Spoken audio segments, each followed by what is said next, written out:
7월 16일 KMA 뉴스브리핑입니다. 최대집 의사협회장이 정부의 잘못된 의료정책에 총파업 등 강경투쟁으로 맞서겠다는 각오를 밝혔습니다. 최 회장은 어제 대회원 서신을 통해서 우리가 언제까지 참아야 하는지 피를 토하는 심정이라며 패배주의에서 벗어나서 의학의 원칙 속에 국민의 생명과 건강을 지켜야 한다고 밝혔습니다. 앞서 의협은 정부가 졸속 강행하는 정책들, 즉 한방첩약급여와 의대 정원 4,000명 증원, 공공의대 신설과 원격 의료를 4대 악으로 규정했는데요. 최 회장은 전국 의사 무기한 총파업을 포함한 모든 수단을 동원해서 역대 가장 강력한 대정부 투쟁에 나서야 한다고 목소리를 높였습니다. 현재 의협은 전국 의사 회원을 대상으로 투쟁 관련 설문조사를 진행 중입니다.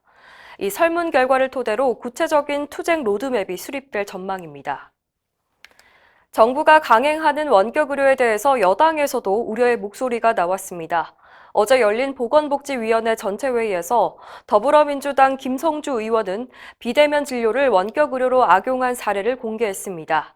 간단한 전화통화만으로 하루에 100건 이상 전문 의약품이 처방된 경우였는데요.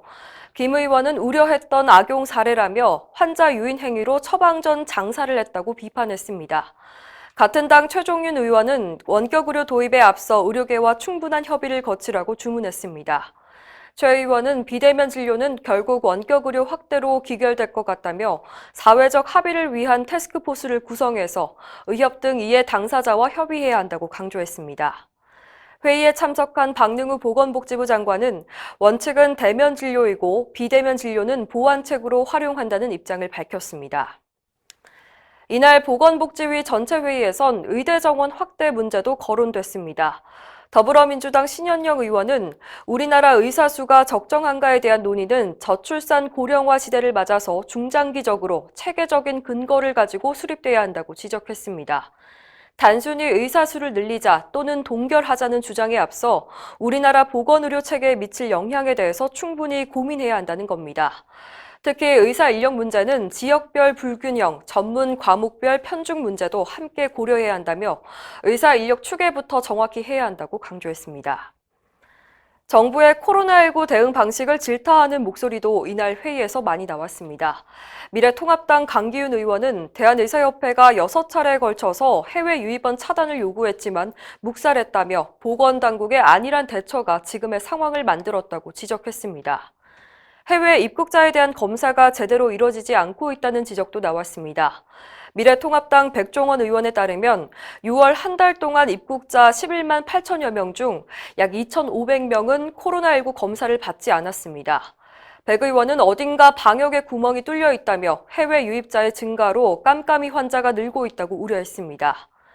병실 부족 문제도 언급됐습니다. 미래통합당 이종성 의원은 81개 의료기관 중에서 23곳에 음압격리 병실이 하나도 없다며 그동안 보건복지부가 방치한 결과라고 지적했습니다. 비전속 영상의학과 전문의는 병원에 출근하지 않고 CT 등 영상 자료를 판독해도 괜찮다는 사법부의 최종 판단이 나왔습니다.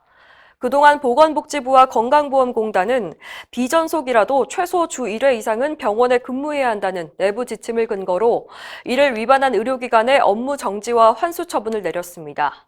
하지만 최근 대법원은 의료법에 비전속 근무에 대한 위임 규정이 없고 무엇보다 기술의 발달로 의료 영상은 원격으로 판독이 가능하다며 출근하지 않았다고 해서 속임수나 부당한 방법으로 급여 비용을 받은 것으로는 볼 수 없다고 판결했습니다. 이상으로 뉴스브리핑을 마칩니다. 자세한 사항은 의협신문을 참고하시길 바랍니다.